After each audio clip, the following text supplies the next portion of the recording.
Hi, everyone. I think I'm a little disappointed. I was expecting many more people, and we're going to have I guess you could say, a very special meeting today, because you're all going to be treated to seeing something that doesn't really officially exist. Before we start, Jen, how do I start the tape recorder? Oh. Just press New technology, people. No operating instructions, that's the question. You push. Okay. Go. Welcome, everyone. I wanted to start out by saying that over the years, there have been the Apple II, the II Plus, the IIe, the IIc, and the IIgs. However, those are only the computers that we have been able to purchase. Throughout the years, Apple has produced many different prototypes. What we have here isn't the only one. Back in 1981, around the time that the Apple II Plus was the big seller, Apple built a prototype called the Super 2 that eventually evolved into the IIe. However, when you look at it, you see it's quite different. And when you look at the motherboard, you wonder, what kind of plans did they really have for this? For all Apple IIs, usually the power supply sits here. Here's a memory expansion port. Might this have been a portable? We don't know. How could, we don't know. To leave it at that. Obviously, this machine was never released, and this machine was never released. This here is, as you all know, what is called codenamed Mark Twain computer. It's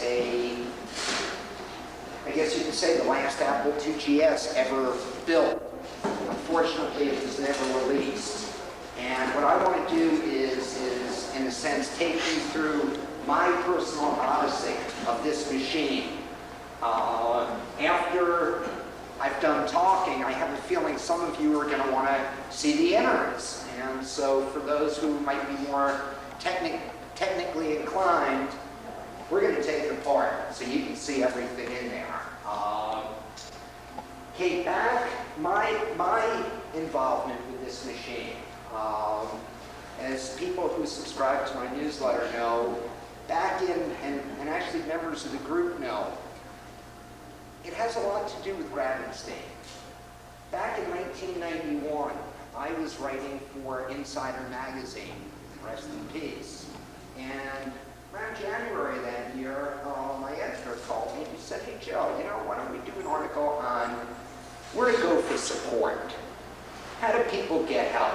And I've been writing articles about telecommunications, using online networks, and it seemed that, that only a small percentage of computer users, not just Apple II owners, but just a small percentage of computer users, maybe 15, 20, no more than 25% own modems.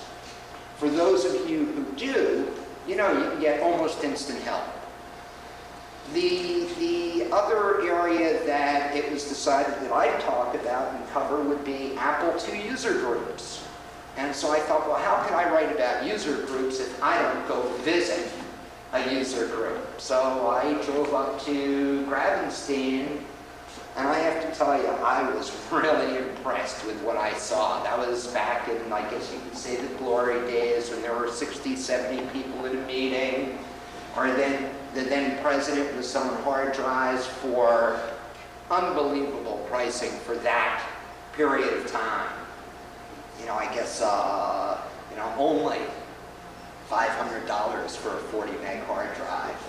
Actually, I don't remember the pricing, but it was much higher than it is now. I was very impressed. I joined the club that day, ended up writing my article and featuring Gravenstein in it. In case anyone remembers, it was a sidebar talking about the club and how it met the needs of people to get help.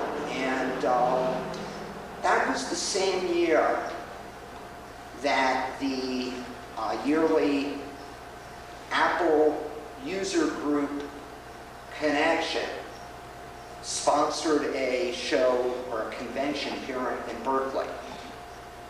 I contacted the guy who was putting it on and said, "So what do you have for the Apple II?" And he said, "Nothing."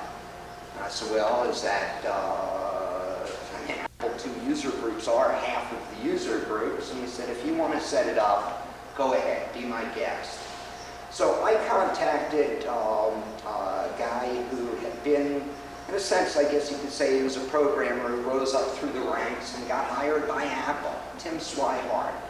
Longtime members remember that in, I guess it was early 1992, we had a sneak peek of System 6, and he was the one that led the Apple contingent. Well, he was a longtime Apple II supporter, programmer, and since he was working for Apple, I contacted him and said, "Tim, why don't you come up and give a talk?" And that was right around the time that HyperCard had been released, System 5.04, and we just left it really loose. You know, I thought he was going to come up, a couple of programmers were going to come up and talk about recent Apple II products. I was wrong. The day of the convention, all of the bigwigs in the then Apple II division, which, to tell you the truth, I can't remember what it was called because they kept changing the name. And there were people like Jane Lee, John Santoro, Rob Barnes, people that I know he's met at Kansasfest. I've met him at Kansasfest. They didn't want to talk about System 5.04. They didn't want to talk about HyperCard. They wanted to talk about this. Remember, at the time, Apple had a policy where they refused to talk about unreleased products. They had a standard line. You know, you call them up or, you know, and ask them a question, and the standard line was, "We're not allowed to discuss products that may or may not be released." So it was kind of a shock that they were wanting to talk about this computer that was imminently going to be released. This computer, to put things into perspective, in the early 1990s, Apple realized that, well, maybe they didn't realize, but they were, quote unquote, losing market share. Their computers were more expensive. The year before, late 1990, they released the first of what they called their low-cost Macintoshes. They came in at $999, so they could say under $1,000. And these were basically complete systems. And the fact that they had a disk drive built in, they had a hard drive built in, they had a monitor. It was basically, you could buy it, take it home, plug it in, and it was ready to use. The Apple II division obviously had, you know, sort of fallen out of favor by this point in the Apple II hierarchy, but it was still active. They still had, you know, a number of engineers working for them, and so this machine was being developed.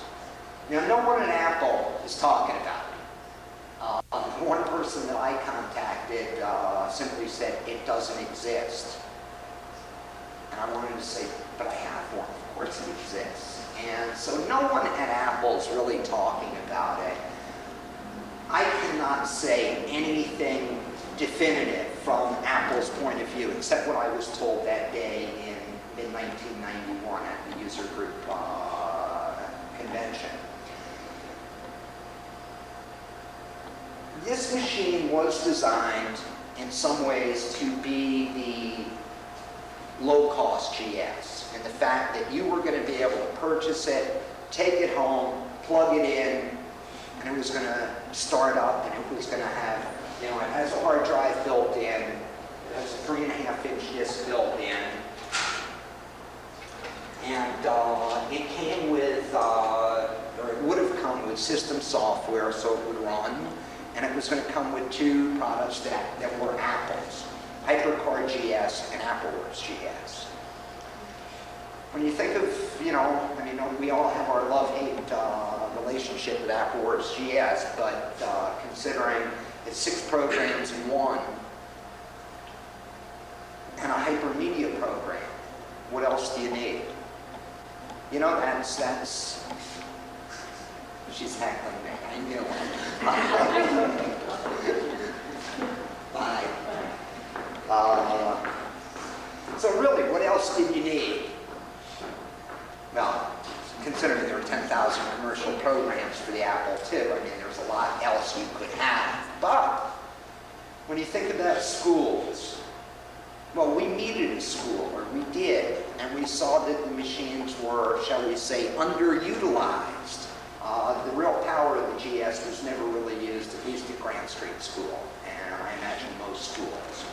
So this machine, the intention was to sell it to educators.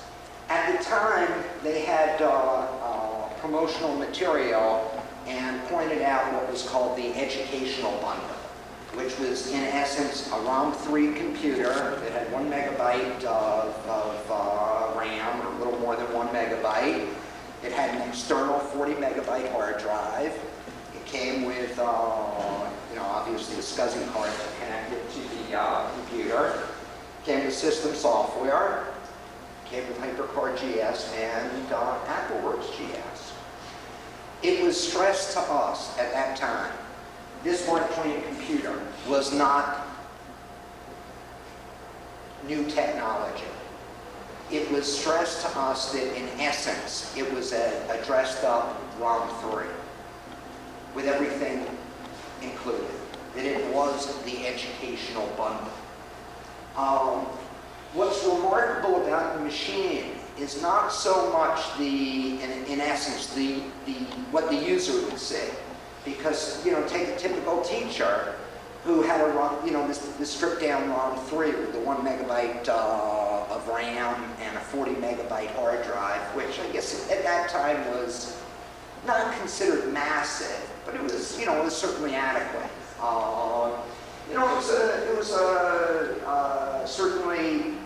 It was a great machine. This machine was meant to replace it. That day, they went around the room and asked us, well, do you have a transport?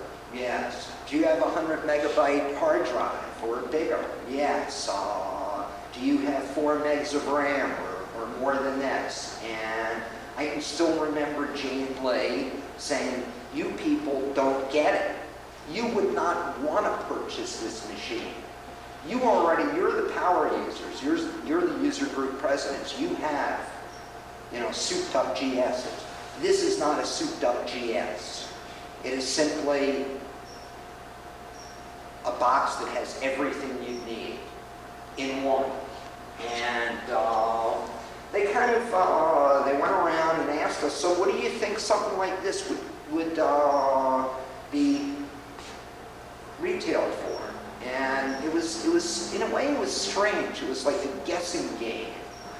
And in essence, I believe at the time what they were trying to do was gauge the reaction by saying, how much would you pay for this machine?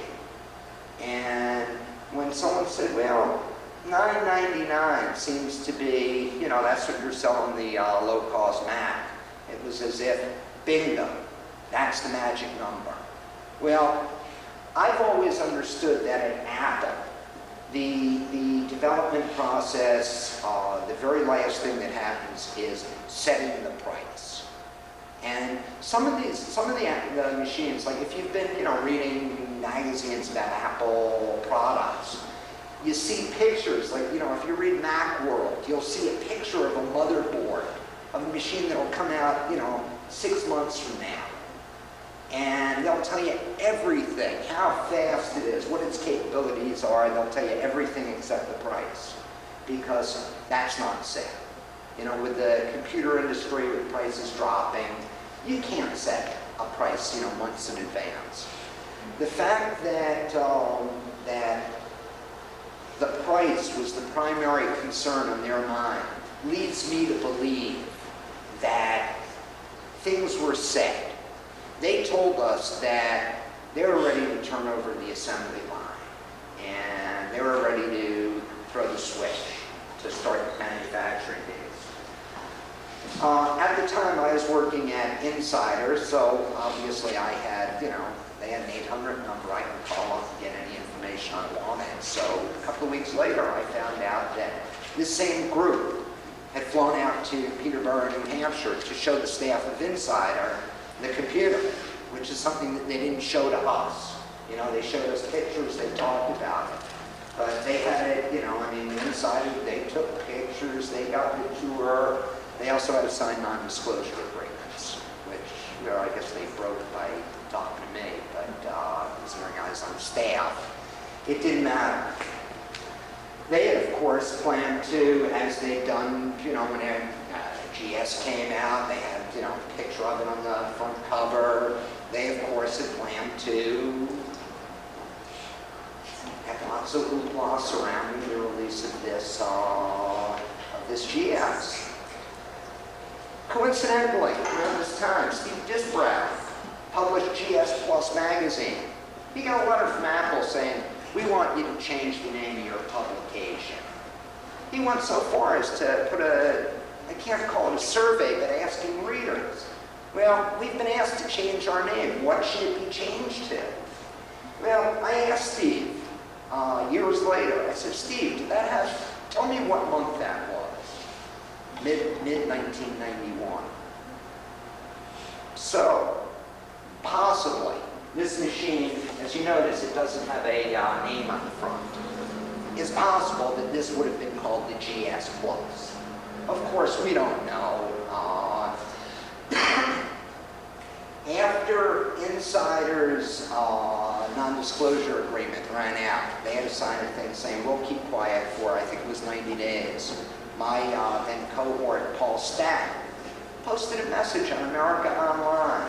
He said something like, "I've seen the Mark Twain computer. I have seen the ROM4. I can now talk about it." He described it in detail.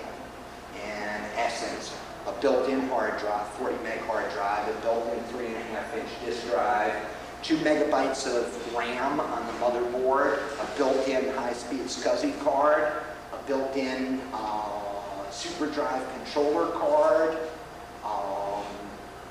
built-in stereo output, built-in sound digitizing hardware, and he ended his message saying, "And they canceled it." Well, somehow at that time, I kind of remember there was a bit of a furor among the Apple II community, and somehow this thing that no one had ever seen a picture of it, took on a whole new, I don't know how to describe it, but it was like, in a way, I think a lot of Apple II users felt, well, this is the final kick in the rear from Apple. We've been teased with, John Scully saying we're going to support the Apple II well into the 1990s. Apple was still producing products for it. I mean, we were still, a good year away from System, well, I'm not sure, I don't remember exactly what month System 6 was released. I think it was January 92. And then, of course, 2 years later, we had System 6.01. At the time, for people who were Apple watchers, we were being dangled carrots in front of our face by Apple. We were being told that we'll support you, Apple II forever. Yet the reality is we're very different. And, in the early 1990s, I think it became clear to everyone that the Apple II was eventually going to become an orphan. And was it 94? Lunatic and I went to the meeting at Apple, the infamous meeting, Operation Apple Store, where, what had happened is a local user group president, Ernie Moore, that some of you may know, arranged this meeting. I think it took a year. There was this delay, that delay. It was delayed at the last minute. I was ready to leave my house, and I got a call from Ernie saying, "Whoops, it's put off till tomorrow." And he called a minute later. I would have driven down an Apple. And we didn't really know what to expect. We were having a meeting with Apple to say, so tell us, what are you folks doing? You know, what are you going to do for us? And about halfway through the meeting, they just kind of let drop, oh, by the way, we're going to discontinue the Apple IIgs next month.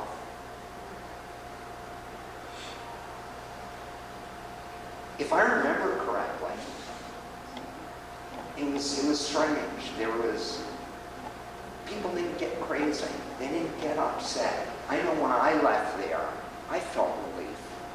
I know that's strange because, you know, I've been making my money with the Apple II for almost a decade. I like to think that I'm one of the biggest proponents. It had literally driven me crazy trying to figure out, what is Apple doing? You know, what are their plans for the Apple II? Are they going to support it or aren't they? So when they announced the discontinuation, as far as I was concerned, I was relieved. Let's jump ahead 5 years. And last October, Peggy Johnson, who's our secretary, she got a phone call from a woman. And, you know, as a user group, we have our number listed with Apple, and a number of us get phone calls. Hi, I got your name or your number from Apple's 800 user group locator number.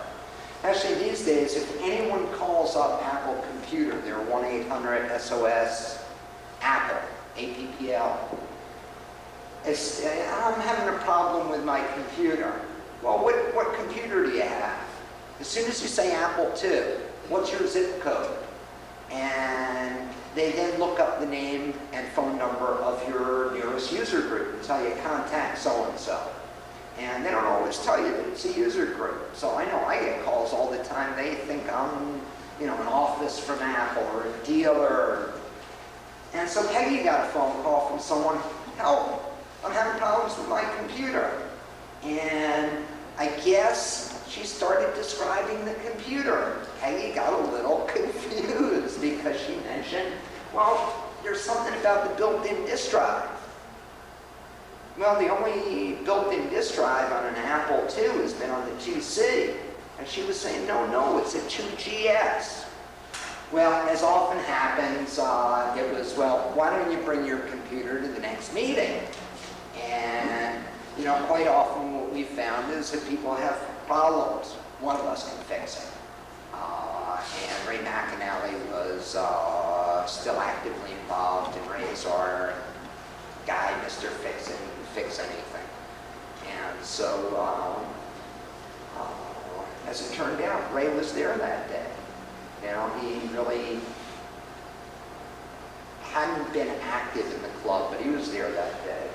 So a woman came walking in with the computer. I was up in front of the room, talking like I am now. If I remember right, there was actually a disc hanging out. I looked over, and as all of you know me, I'm never at a loss for words. You know, when it comes to the Apple II, I can go on forever. I was dumbfounded. I was dumbstruck. I just kind of said, whoa, what's that? I went running over and saw that. I went, could it be? Could it really be? Turned it over. And on the bottom, there was a sticker. Mark Twain, EVT, evaluation, well, maybe you know exactly what it stands for. Evaluation. Yeah, it was, I think, evaluation unit. Serial number 9. Oh my God. That's what they told me about at User Group Connect convention 5 years ago. Well, it was kind of interesting. I think that meeting was total chaos. Nothing really happened because, you know, the guy in charge was a little preoccupied. I said, I want it. I'll want it. How much do you want for it? It's not for sale. And she actually had 2 complete computers and a spare motherboard. They're not for sale. Now, the meeting kind of was over. I got distracted. Ray McAnally, who, not to put Ray down, because he and I are really good friends, but Ray is kind of a New Jersey hustler, and is a fast talker. Lo and behold, well, I'm saying, how much do you want for it? I'll give you anything. And she's saying, it's not for sale. Ray kind of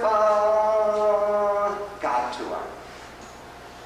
He agreed to take a look at the computer to fix it if possible. And he called me up and he said, look, I'm going to make a deal with her. There are 2 computers, there's 1 spare motherboard. Here's what I intend to do.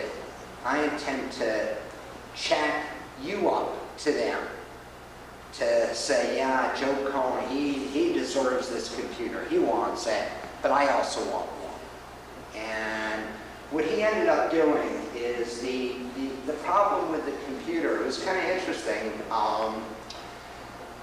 The 3 different prototypes, they're all prototypes, 2 in cases, complete with the hard drive and the disk, and 1 just the motherboard.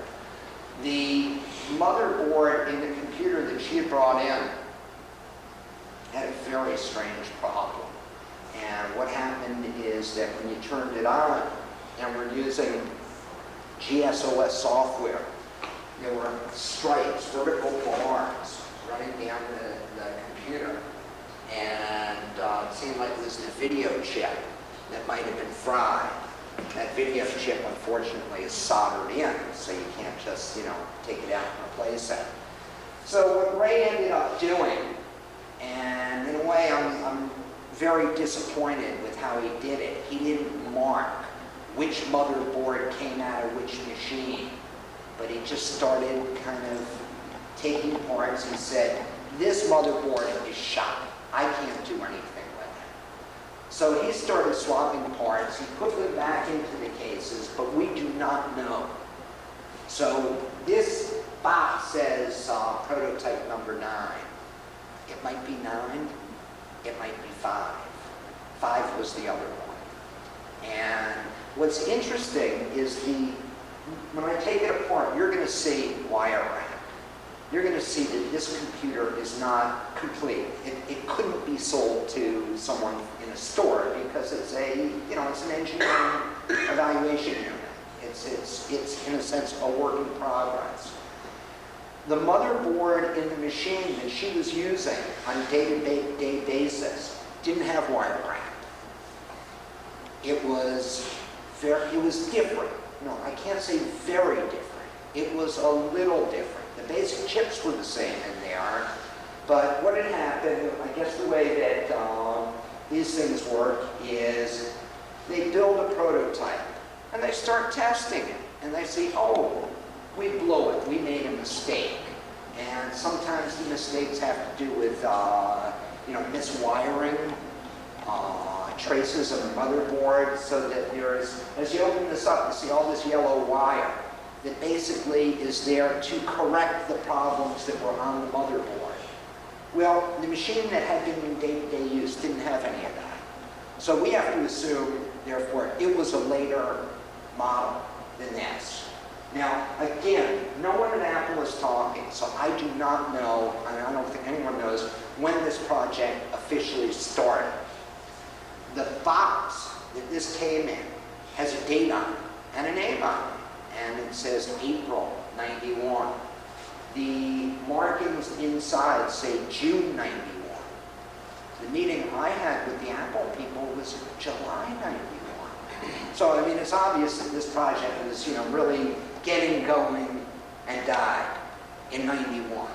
But, how many previous prototypes there have been, who knows?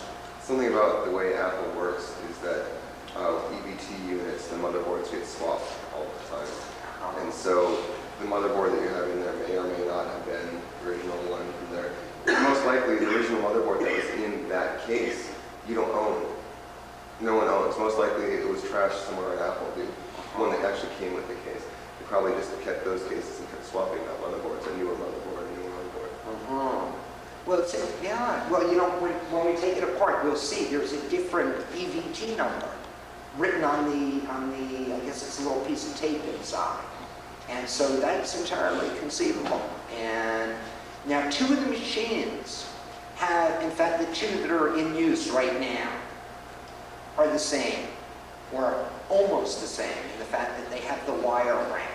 And so, this machine is not, it never was finalized.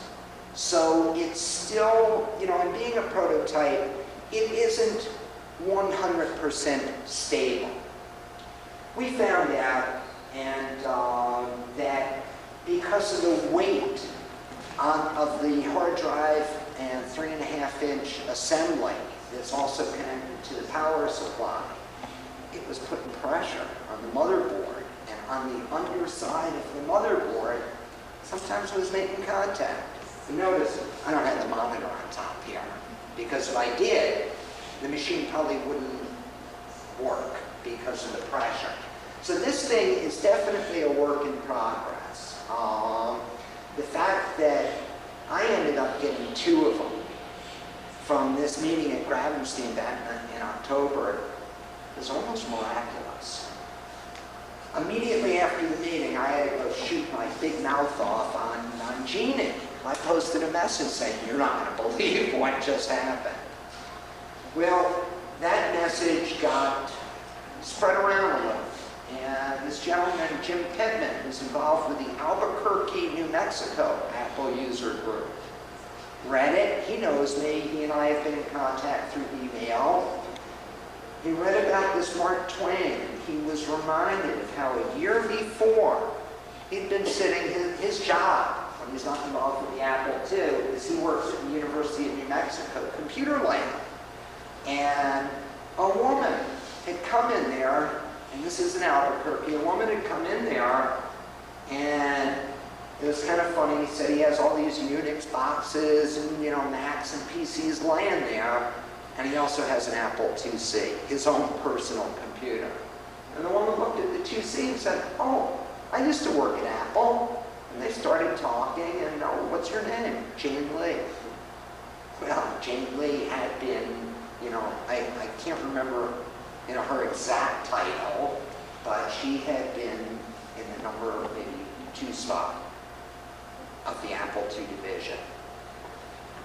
Well, Jim Pittman, they started talking. She said, "Yeah, I have a prototype 2GS that was never released." He didn't, he hadn't ever heard her name. He thought, impossible. So he didn't follow up on it.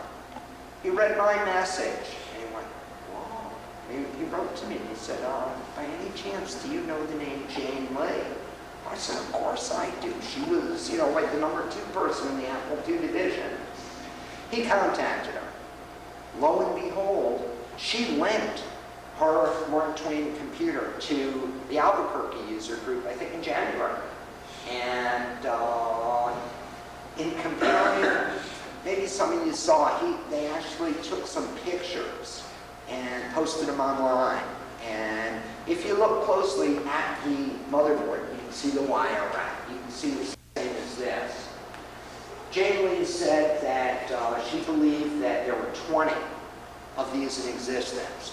None had ever been, in a sense, plowed under. And, there's, I guess, rumors back when Apple killed off the Apple III that they just took to a landfill and crushed them. Elisa. Was it Elisa? Yes. Okay. Well, I keep hearing stories, Apple, they took it to the land dump and, bulldozed them. Well, apparently these have, the 20 are around. It's my understanding that people who worked at Apple, names that when you look at who wrote System 6 or 6.01, that those folks have them. They're not talking. Maybe this guy who worked at Apple and was friends with them, maybe, I don't know if they ever said anything to you about this. I know Dave Lyons has one. That Etheridge had one. I don't know what. Jim Murphy most likely has one. Tim Swihart might have one. Andy Nicholas might have one. Now, those are all the same that I've kind of, I guess you could say, grapevine heard, but none of them are talking. None of them are saying anything. Really, when I wrote an email, they said, that doesn't exist. There's no such thing. I don't know if any of you have ever had to sign a non-disclosure agreement with Apple, but it sort of says, if you shoot your mouth off about this, we're going to take your firstborn. I mean, it's almost like that. And so people that work at Apple are not allowed to talk to the public about what they did. And so, you know, it's kind of interesting when a number of years ago, I actually got together with an Apple II engineer who told me there have been 25 Apple IIs that have been built, that have been tested, that were never released. And the way Apple works,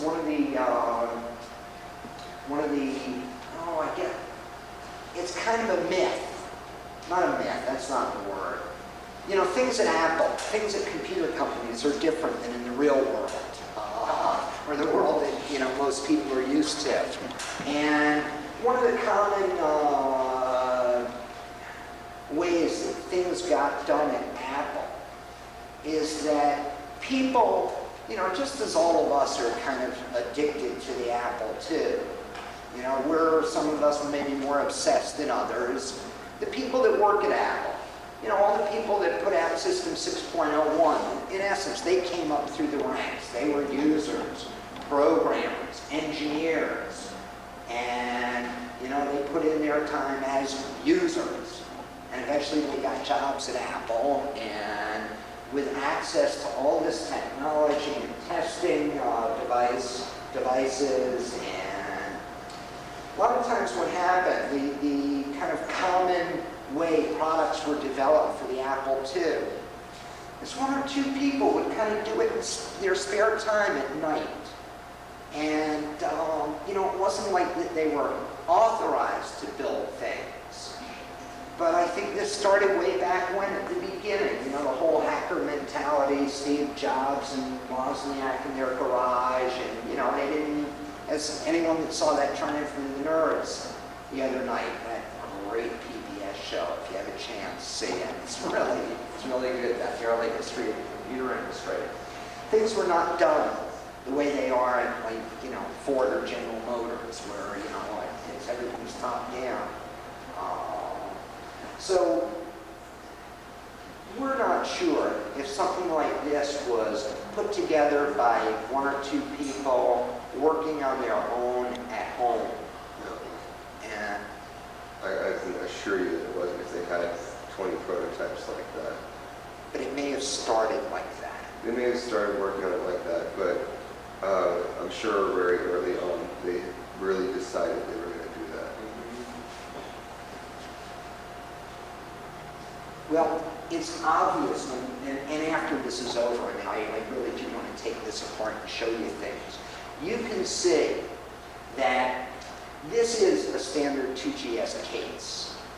This hole in the front, if you look close, it's not real smooth.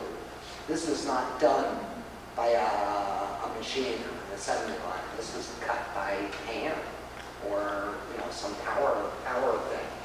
However, on the back, you can see that this definitely was in a professional machine shop, because there are different holes on the back, different little connections, and they're not rough.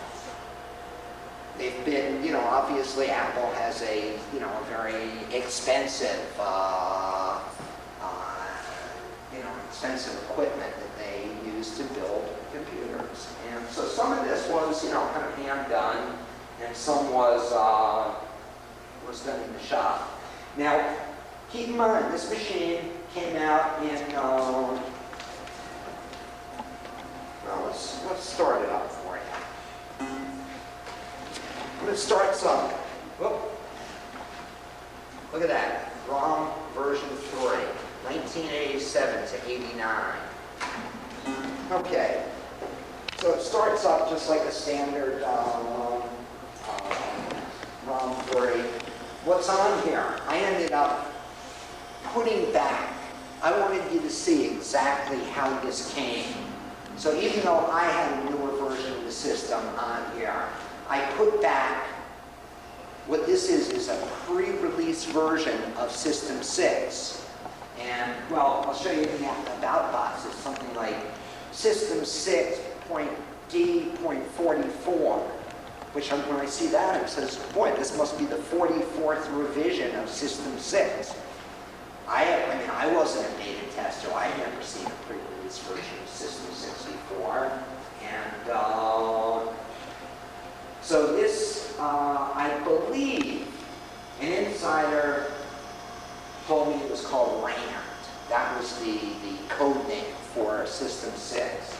And this was a pre-release version of it. And let's go to the about. Yeah, System 6.0D44 by Andy Nicholas, copyright 87 to 91. So this is, you know, I mean, obviously this is different. This is something that has not come out before. When I got the computer, there were, well, I guess 5.04 came on 2 disks. System 6 came on 6. This came with 3 disks that had the system. Everything was basically, you know, the same, except there are a few things that were never included. A screensaver. And, you know, I just have to assume that that was just, you know, something thrown together by one of the people working on it, and maybe they didn't have room on the disk. And so it came with Apple Works, GS, and HyperCard. Apple Works GS is the current version of it. If we go up and get a, you'll see it's the same as October 23, 1989. I had to reinstall my Apple Works GS the other day.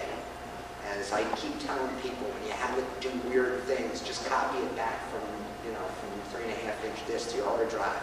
I did, and I noticed October 23rd, 1989. So this is the latest version. HyperCard, not so. I believe that the HyperCard originally came out in, boy, I'm mixing up my dates.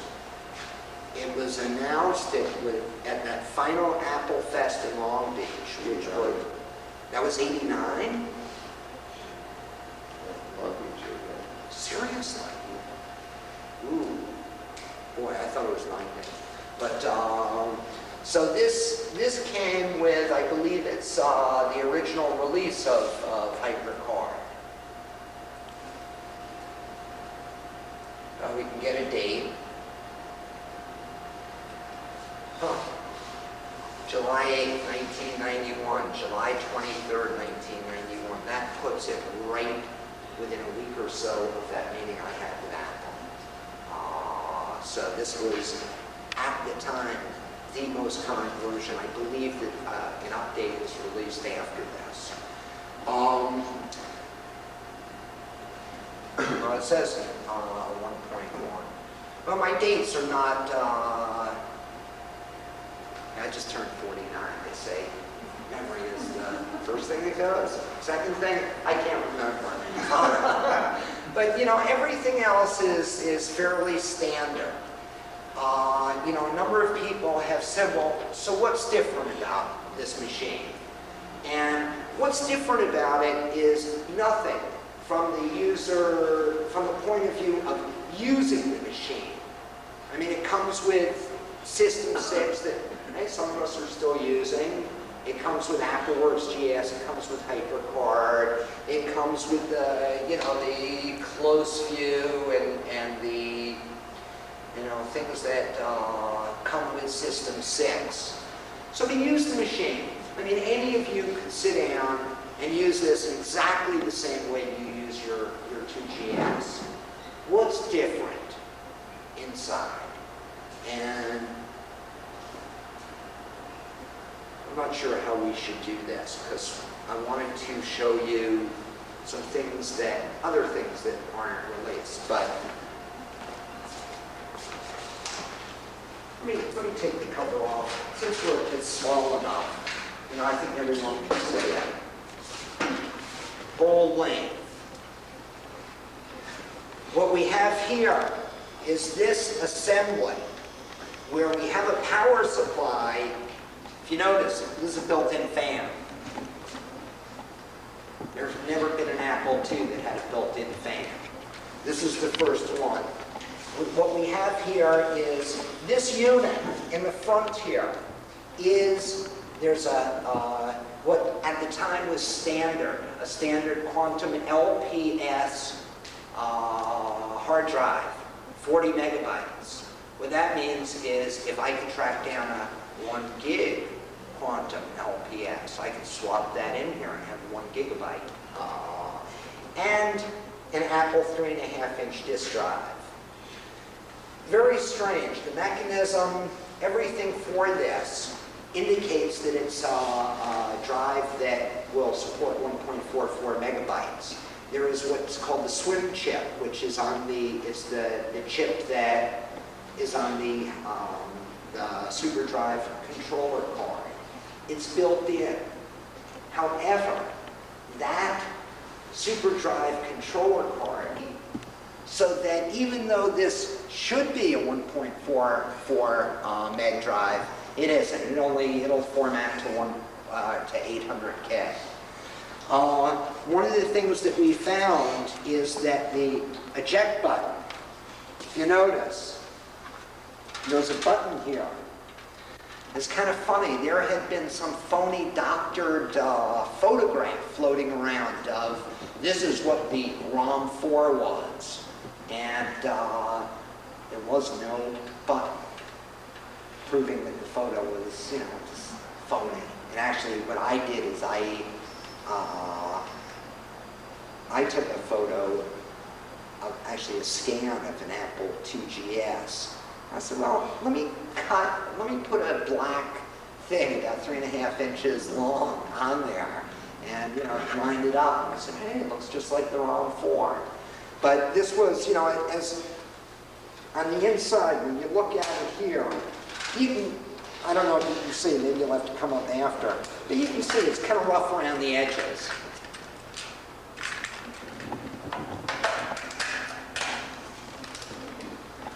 It's rough around the edges, so you can see that this was, cut in. But aside from that, it's a standard case, except for this right here, which is the button. The button didn't work when we got this. As those of you who use Macintoshes, they've never had a button on the Macintosh. The only way you can get rid of a disk is drag it to the trash.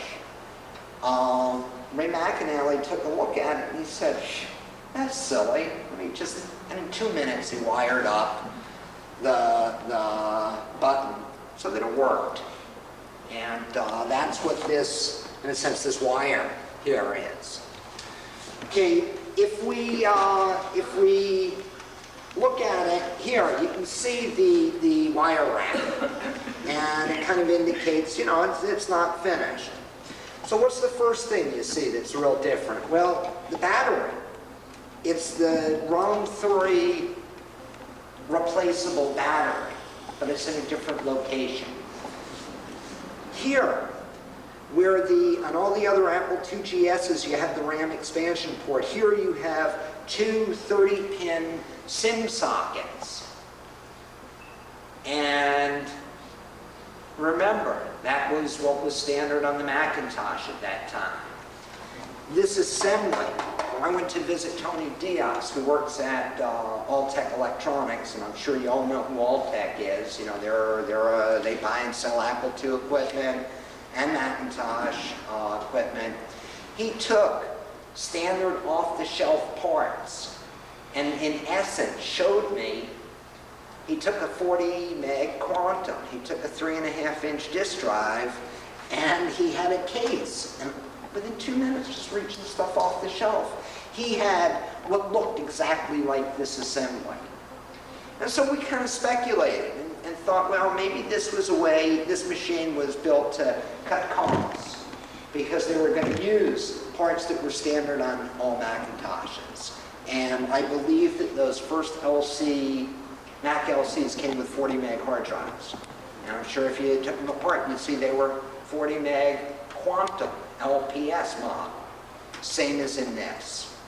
And so perhaps the button wasn't working because Macintosh disk drives don't have buttons and eject buttons. So the Sims, when I purchased these, boy, they were cheap, 18 bucks a piece, $36. I had 2 megabytes additional. So there's 2 megabytes of RAM on the motherboard, and this, unlike the rest of our 2GSs, we can go up to 8. Actually, I guess theoretically we can go to 16, but there was never a 16 meg RAM card. 8 megs was the largest. Some people have them. Probably most of us have 4. The upper rate can only be used as ROM. Okay. So basically 8 megs is the maximum usable RAM. Yeah. Well, in this, 4 megs is the maximum. And, to tell you the truth, I have a 4 meg RAM card. I don't know that I've ever gotten an out of memory error, except from a program that doesn't release memory properly when you shut it down, like Hyper Studio 3.1. But aside from that, I'm convinced. I mean, I've worked with my computer all day, every day. 4 megs is plenty. I have a RAM card, 800K RAM disk set up all the time, so I only have 3.2 megs available, and that's plenty. So I think this machine has plenty. Now, what else is different? Well, all of us have 7 slots, right? Right. Every Apple II ever built, 7 slots. Super 2, 7 slots. 5. Actually, they had 8 originally. Slot 0 was Slot 0, yes. And on the 2 Plus, I guess slot 0. But that was a special slot only for a 16K RAM card, if I remember right. Well, not only for that, but that's where it would go. That's where it always went. Really? They had it in the beginning? Interesting. Apple I, Apple II, and Apple II Plus. Well, this only has 5. Well, what does everyone, you can, on an Apple II, you can put, interface cards wherever you want. It doesn't really matter. But certain conventions have developed over the years so that, traditionally, slot 7 is where you put your hard drive controller card. Well, when we take this apart, you'll see that there's a built-in high-speed SCSI card. So in essence, there's no need for it. Likewise, there's no need for slot 5, which is the slot traditionally for a 3.5-inch disk drive, because it had one. However, there is slot 6, so you can attach 5.25-inch disk drives. And so what else is different here? Well, obviously, with a built-in SCSI, what is it? Small Computer Systems Interface. Everyone who has an external hard drive or a CD-ROM connected to an Apple II or 2GS has a SCSI interface. This one is built in. Now, one thing that didn't come with the system was a connector. So fortunately, Tony Diaz went over to Altec shelf, and in 2 minutes I had a connector. And in essence, what this does, it allows me to plug this in here. Right there, I don't know if you can really see it, is the SCSI connector. You connect this here, you run it out the back. And that's what you all have on the back of your 2GSs if you have a external hard drive, a SCSI, SCSI device. So this can allow you to connect up to 6 more devices. You can have a daisy chain so that I can connect a CD-ROM drive to this. No, I have connected a CD-ROM drive to this. I could, if I wanted to, connect a, 1 gigabyte hard drive, a SCSI external, and plug that into the CD-ROM, or vice versa. And so in essence, this is kind of expandable. There's never been a SCSI port built into an Apple II, but again, standard on Macintosh. So, you know, it's interesting. Tony Diaz and I have talked a lot about this because we're the two that have them, and we've speculated. And what what he's been telling me, and I think there's truth to it. He said, in the manufacturing process, if you, let's say the Apple IIgs was still being produced on the same assembly line that it was being, created on in 1987. Well, costs of everything, computer-wise, have come down since then. So that if the Apple IIgs were still being produced on that assembly line from 1987, Apple's cost would be much higher than they'd have to be, because everything's come down. Back then in '87, boy, I paid a couple of $100 for my 1 megabyte of extra RAM, and now I can buy, 8 megabytes for less than I paid for 1 back then. So what Tony maintains is that part of this, the rationale for this machine, had it ever been released, was to, in essence, update Apple's assembly line. They could use the same assembly line for the Macintosh and the IIgs. And when you look at the amount of parts that are almost interchangeable, or not quite interchangeable, but you take a swim chip, it's used on that, it's used on this.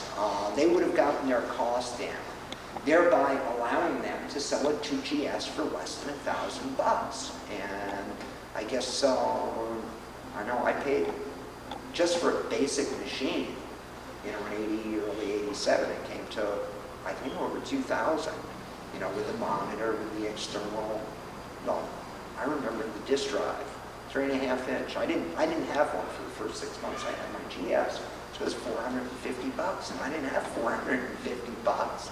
So for the first 6 months, I basically used mine as a fast 2 plus, because that's what I had moved up from.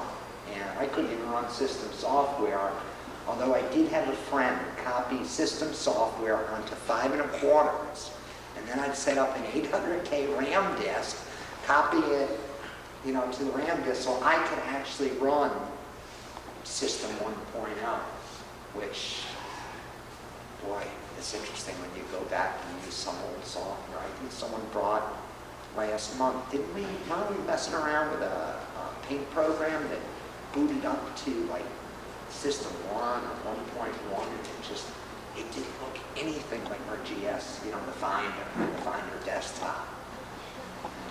But, so other things that are different. There is built-in stereo circuitry. A lot of us here have gone out and spent $50 to $150. I actually paid $200 for my stereo card. And that was, Dave said that was 87, and it was something called a Future Sound, which to this day, people are saying, hey, that's the best sound card ever built. Well, this has sound stereo built in. It also has what we believe to be sound digitizing circuitry built in. However, we could not get anything to work with it.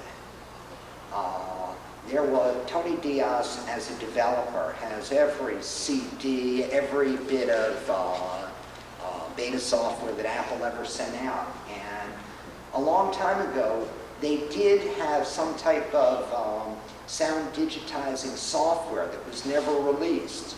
And he thought, well, if anything will work with this, it'll be Apple's own. No. So Apple, for the Macintosh that has built-in sound circuitry or sound digitizing capabilities, they actually sold 2 different types of microphones, and one won't work with the other. So that, on new Macs, I think they had this little round... That's the older one. Oh, okay. Plain Talk is the new one. Okay, well, I know nothing about Macs, so, if I get my Mac facts wrong, forgive me. But So, it's quite possible maybe they built another type of microphone that we didn't get. But the circuitry is definitely there. Stereo is there and works with it. From a user point of view, the only thing that I have tried to run that doesn't work is photonics, the FTA copy program. However, if you have a SuperDrive connected to a SuperDrive controller card, photonics won't work either. So I have not found any software that was, didn't work on the ROM 4. So, programmers can say, well, this is ROM 4 compatible if they want to. I think I've joked about that. I think that at one point on Usenet I said something about how Convert 3200 was ROM 4 compatible. Well,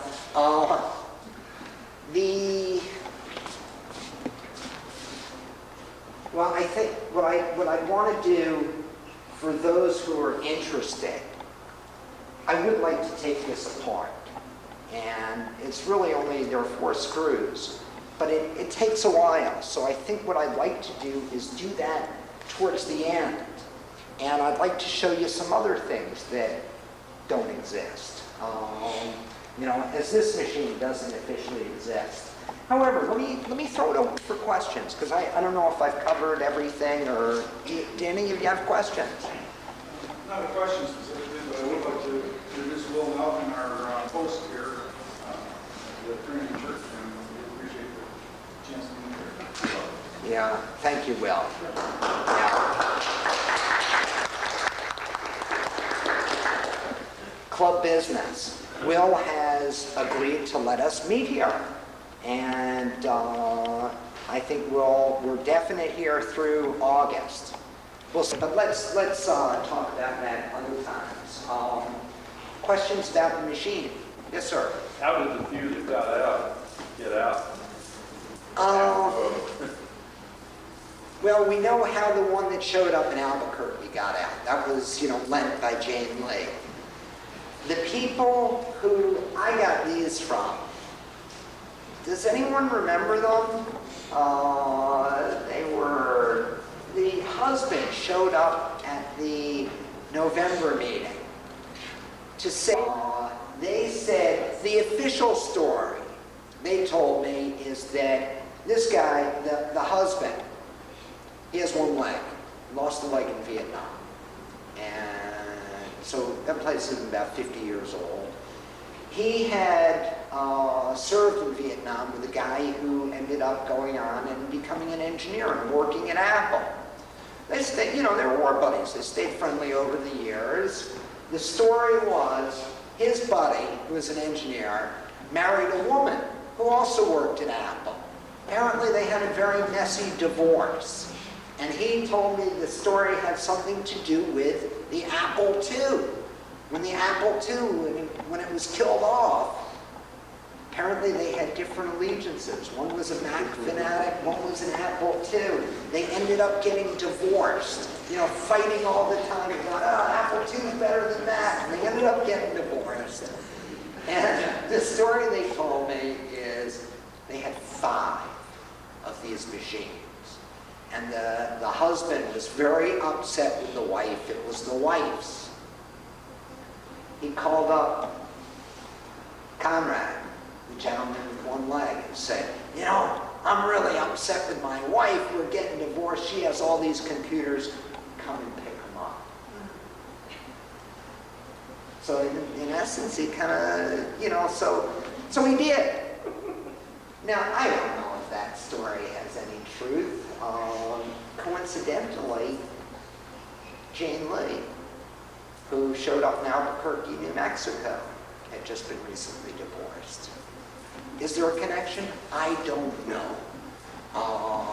Ray McAnally, who had met the husband, said, and remember, Ray used to be a policeman, and he's surprised if they were hot, stolen.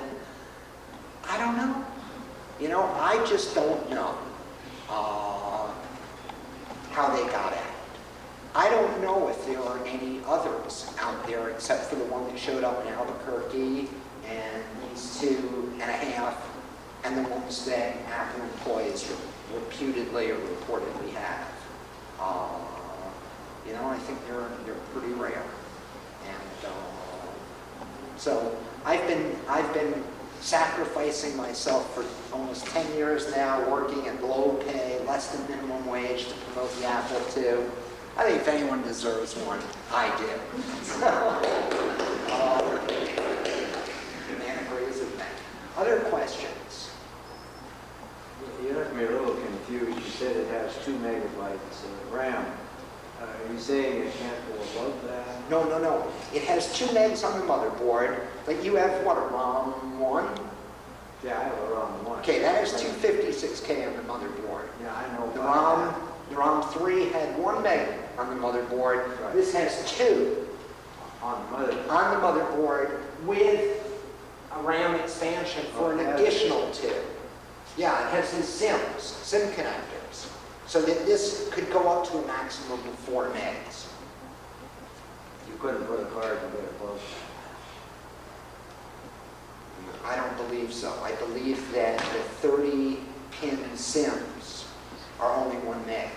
You can get 30 pin SIMs up to 4 megs. Yeah, the circuitry on the motherboard that might not support more than 1 meg SIMs. It's questionable. Well, you know what I'll do is, Tony Diaz working at Altec, they sell SIMs in all different forms. Next time I talk to him, I'll ask him if he ever actually tried inserting more than the 2.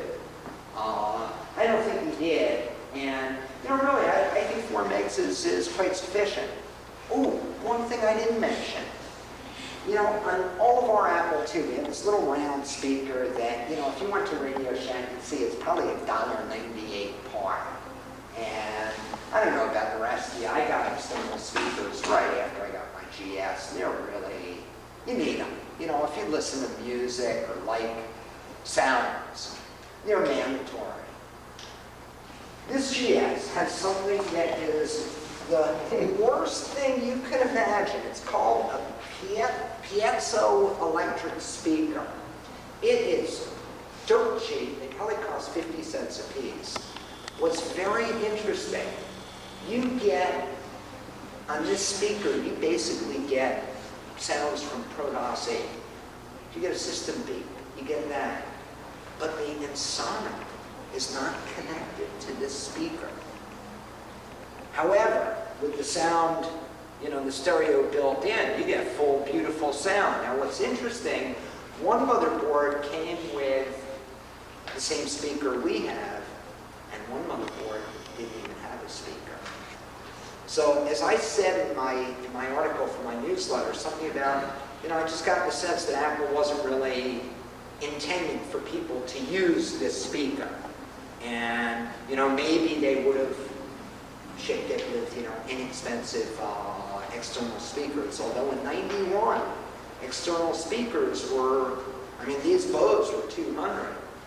On the other hand, I went with Tony Diaz of Altec to a auction, I don't know, 8 months ago.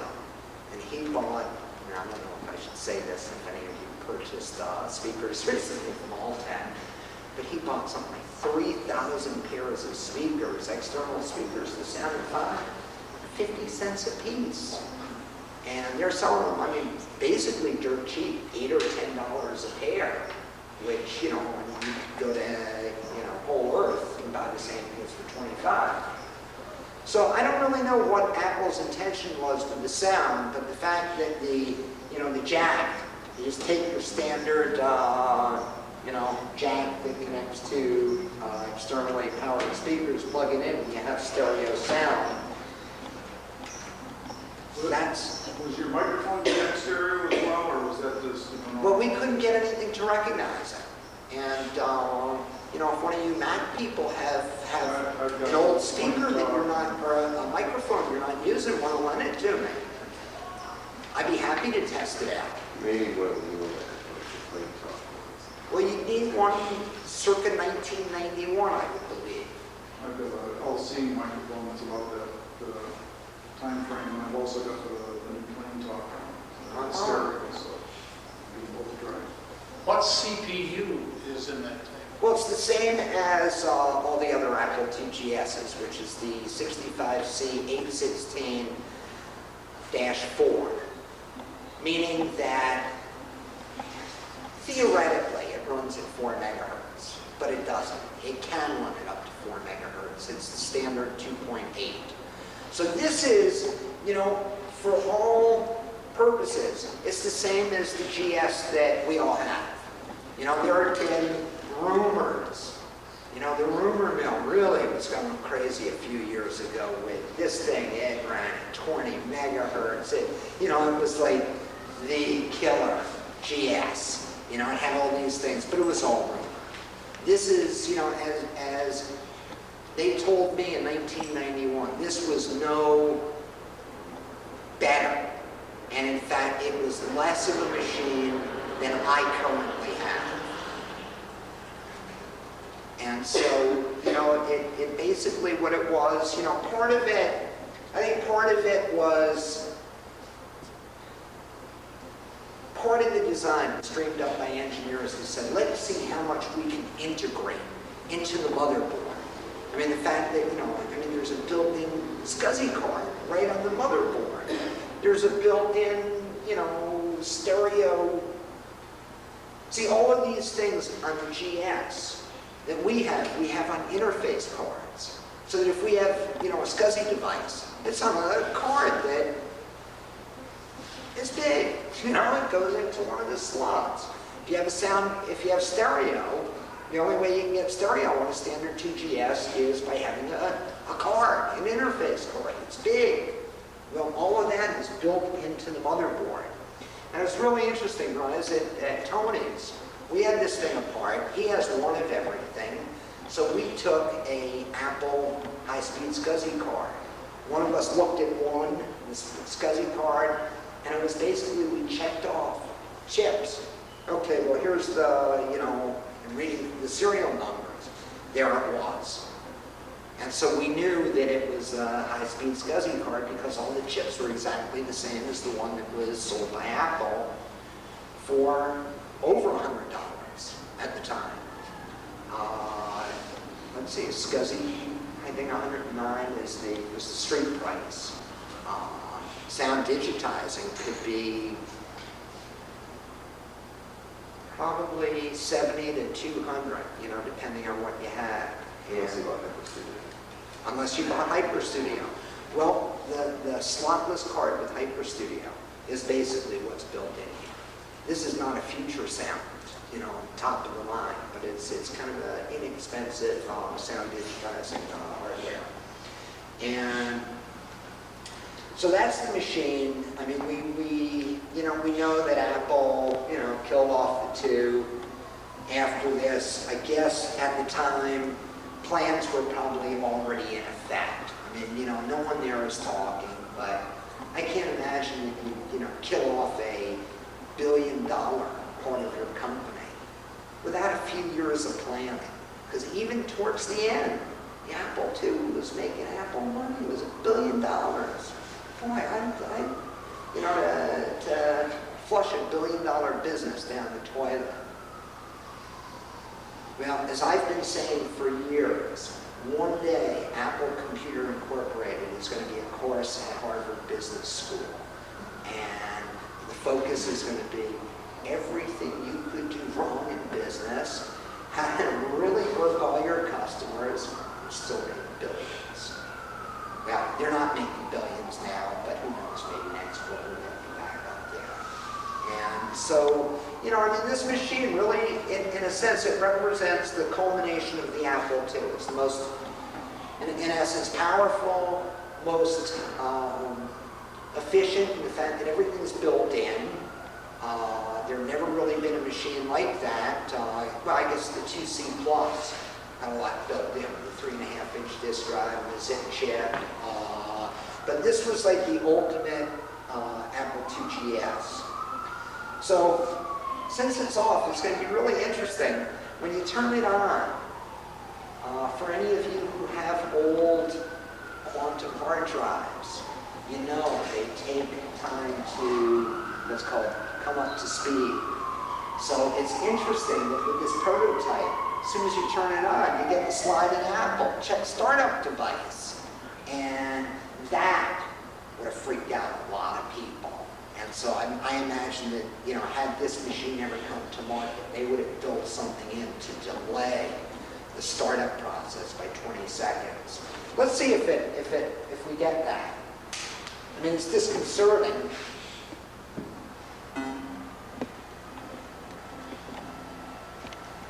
Joe, does it have the set of dip switches for the schedule card? Yes. One of those is a delay switch. Oh, really? It has four dips. I'm not sure which one. So you see, you get that. Now, I don't know about you, but if I were a computer, novice, and I saw that, oh my God, my computer's broken. No, it's not. I think it's 20 to 30 seconds that it takes for the hard drive to come up to speed. So you just wait 20 or 30 seconds. Different cables.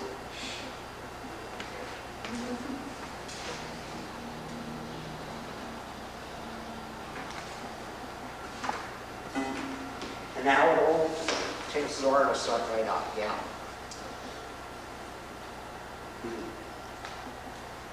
Questions?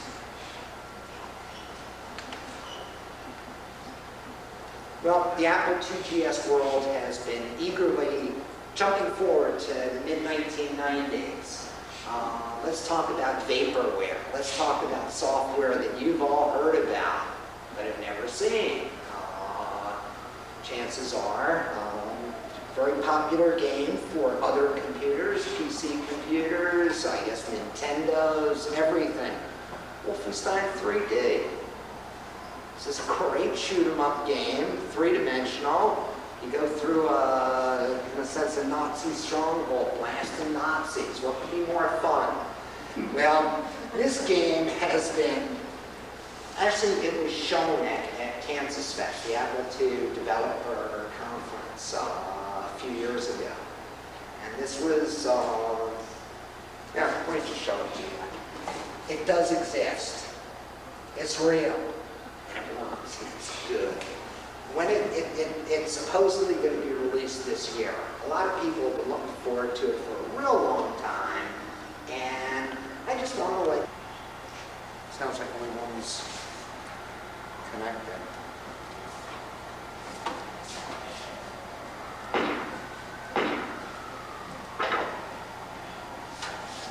That's strange.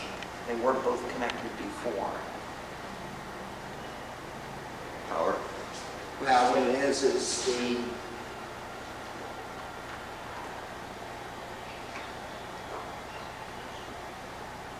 before you have a pen, check the connections. Loose connections cause problems. As Will and I found out yesterday, when this machine wouldn't even start up, and all it was a loose connection. So it's just, and to any of you who have ever played this on a PC, you see it's the same. This game, when it's released, I guess it'll probably cost about $39. It's a lot of fun. It comes with 100 levels. Work is continually being done on it.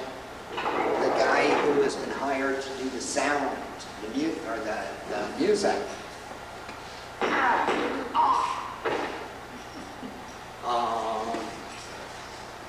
Oh gee, look, we only have 27 things of ammo. Gee, I wonder if there's Easter eggs built into this that will give us unlimited energy.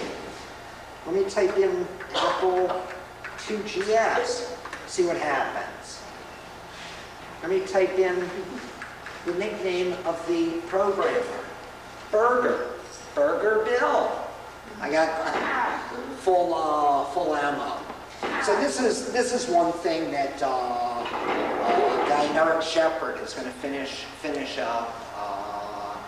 A friend of mine, Tony Gonzalez, has been, I can't say hired because I'm sure he's not getting anything more than credit. Has been creating the music. I've heard a couple of different versions, and it's quite nice. I'm not a big game player, so I don't remember all the commands, but you can switch weapons, you can change the size of the screen. I think it's hitting open apple and numbers. There are 5 different size screens. And had I done my homework? Well, remember, this is what is called a beta version. And so it's not, it's not for sale yet. But a lot of people have been waiting for it. And I wanted to let you know, it's real. It's coming out.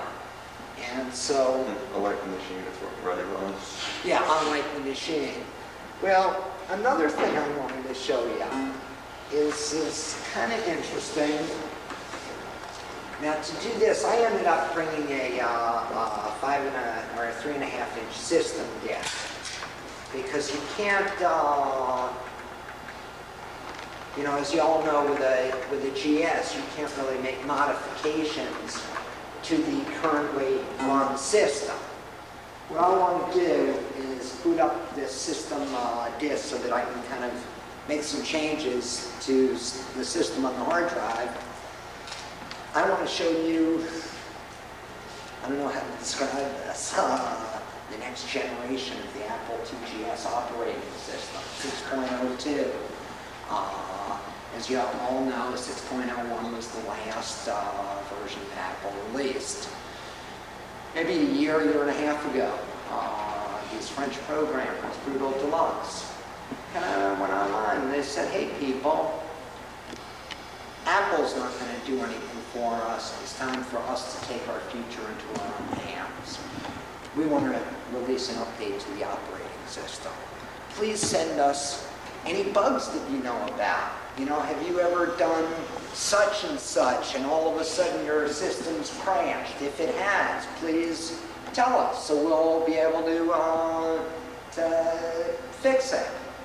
So what they ended up doing was collecting bug reports. They disassembled System 6.01, found some obvious problems, and I don't know how many. I don't know how many, quote-unquote bugs they fixed. I got to tell you, there's one problem with 6.02, Brutal Deluxe. It's from Bordeaux, France. It's all in French. So that, it was really weird. We had it yesterday. I was trying to rename a folder, and I was typing M, and it was commas, because they have, the GS, you can switch the language that it's displayed in and the language that the keyboard is laid out in. And I never knew it until Oliver Zardini visited me a couple of months ago, and he said, look, one of the things we really need is we really need to get an American keyboard. I said, well, what do you mean? And he said, the keyboards we have in France are very different. I said, you're kidding, and I realized, well, they have their alphabets a little different than ours. But apparently there are other things, certain symbols, I guess like the symbol, like the $ sign that's on our keyboard. Well, that doesn't mean much if you're in France. I guess, I don't know for a fact that there's some other symbol for a French franc. So everything, what I'd like to do is just take the System 6.01 that is here, copy it into a folder called Old, take Brutal Deluxe's system, and copy these 4 files out to the root directory, meaning that once that happens, then this becomes the operating system. Shut down the computer.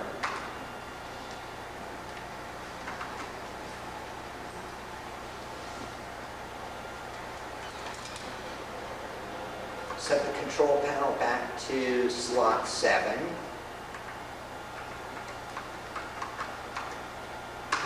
And restart it. Now this is, completely unauthorized. if Apple cared, they could sue me, they could sue Brutal Deluxe for copyright infringement, because I can assure you, Brutal Deluxe did not write this from scratch. They basically corrected problems. Just a comment, our member Henry Sherwood, who lives near Bordeaux, bought his Performa in Paris, I think it was.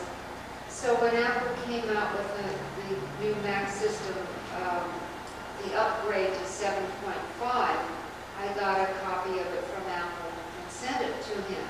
Then he posted back to me or faxed me that he couldn't get it to run, and finally he figured out that his original system is French, so he couldn't run the upgrade or the update.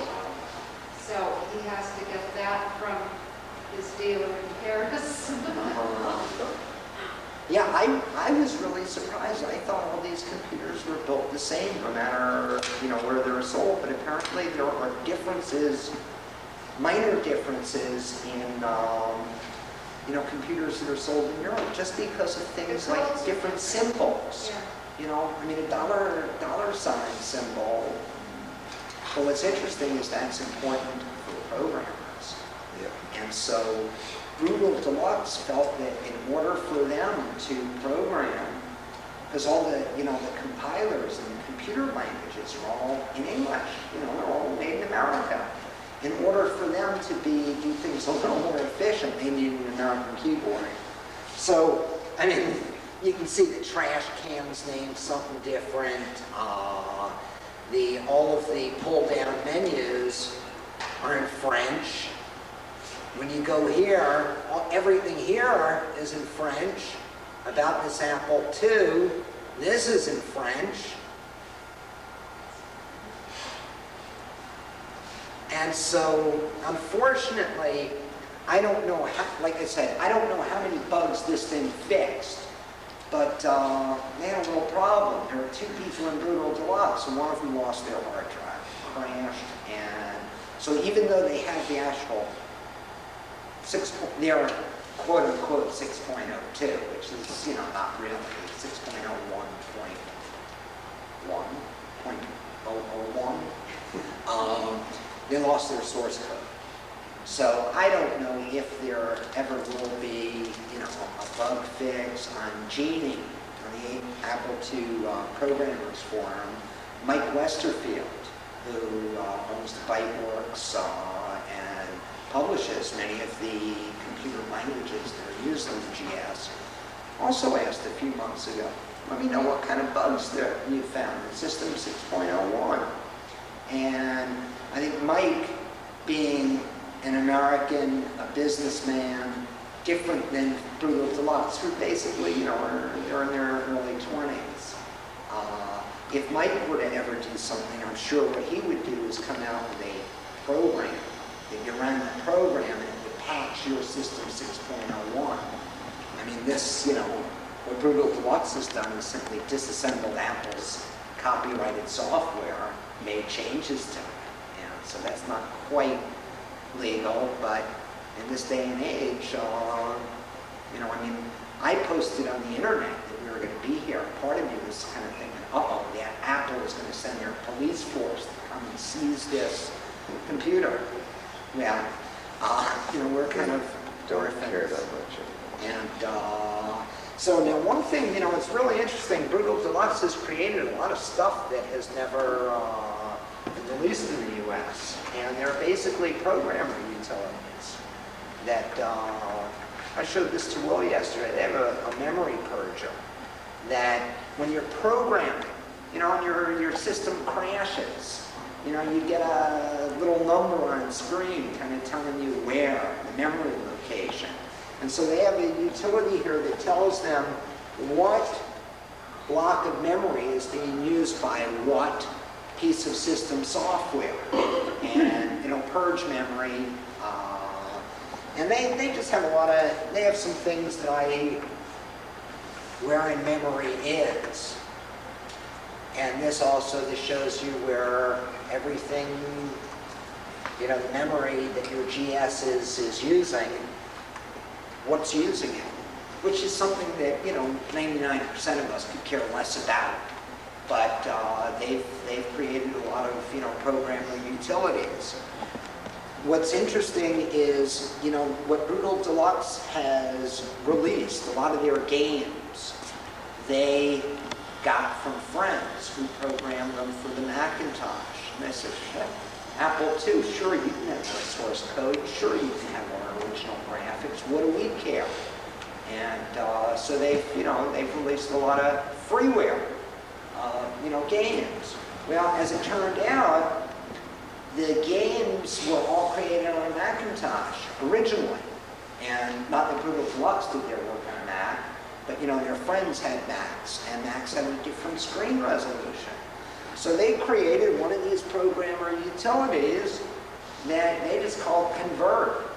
And it was this, it kind of looked like this, meaning it was gibberish, to the average person it didn't mean anything.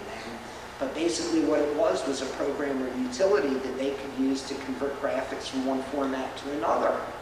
And at some point they said, well, how about we make it user-friendly and sell it? And in a short, to make it a real short story, 2 years later, Convert 3200 was released. And it definitely has a non-standard interface, but people can use it. It's not it doesn't look like gibberish like this. I have a version of Convert 3200 from those days.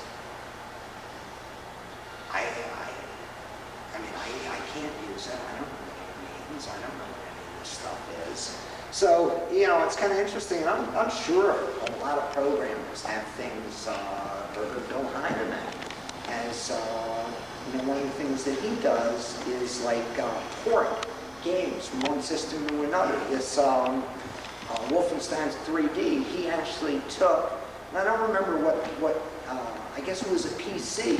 It ran originally on the PC, and he created a version for the Super Nintendo by quote-unquote porting it. Well, he has software he's been threatening to make a little more user-friendly that will take any kind of like sound format and convert it to 2GS format. Any kind of graphic, and he kind of gets caught up, and so he has these programs that he said are user hostile. Like any of us that weren't programmers would look at it and say, what's this? Until they delete it. Yeah, so it's interesting. A lot of this stuff is, what Brutal Deluxe has done. As far as using the system, though, it's the same. And I want to show you something here. They have, Brutal Deluxe is working on 3 games, one of which I'm not allowed to tell you the name of it. There's a picture of it on the back cover of my newsletter. Maybe it was familiar to some of you, but I'm not allowed to use the L word until permission is received from the copyright holders of Lemmings. Lemmings GS. It's playable. It's interesting. They've been sending me, they said they would send me a version once a week. It's been more like once a month. And I've been getting these emails over the internet. There's 20-part emails that I then have to, recreate. And they're putting this game together. And it's kind of fascinating to see. The first month, there were just pictures. Nothing happened. The second month, I could scroll the screen, but I couldn't really do anything. The third month, there was animation. And then finally, the other day, the first version showed up that actually was playable. They're busy trying to get permission from the owners of the copyright. So, I don't know what the status of it will be. It's like an updated version of this, where what it is, it's kind of an underground maze. And the name of the game is, it's in French, Bugs Bats, which is, I told Will, I think is a play on words. I think it's Bugs Bunny but I think it also means banish the bugs. So it's like a double entendre, whatever they call it, you know, when it's released, I have no idea. But what it is I publish now Ubertex's software. But I gotta tell you, I don't, as a publisher, I don't call any of the shots. You know, they basically told me, here's how much Convert 3200 will cost. Here's how, you know, they basically approached me and said, you're the publisher, and here's how it's gonna work. And I didn't have any say. Likewise, you know, they're telling me stuff about their upcoming programs. And for those of you who are on Gmail, you might have read about a little controversy we had. They created a CD-ROM that they informed me, you're the publisher of this. Now I looked at it,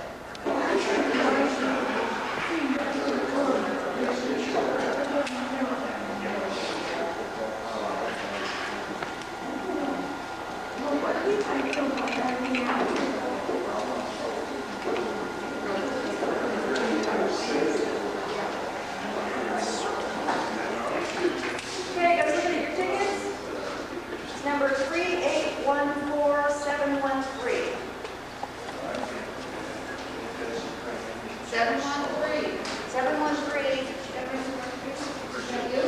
Oh, right here. Oh, Okay, it's super conference. I don't know what those is.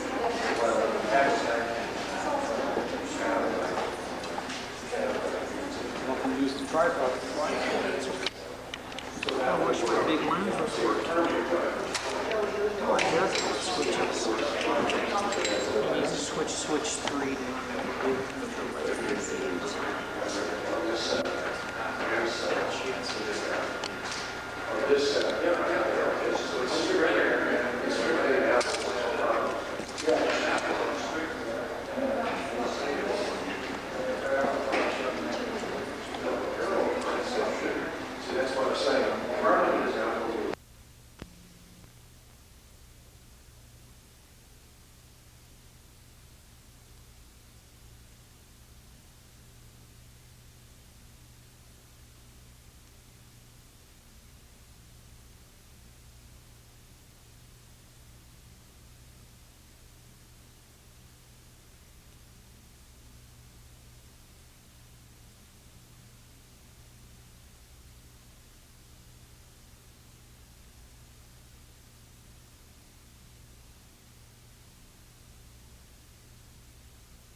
Probably should be doing all this.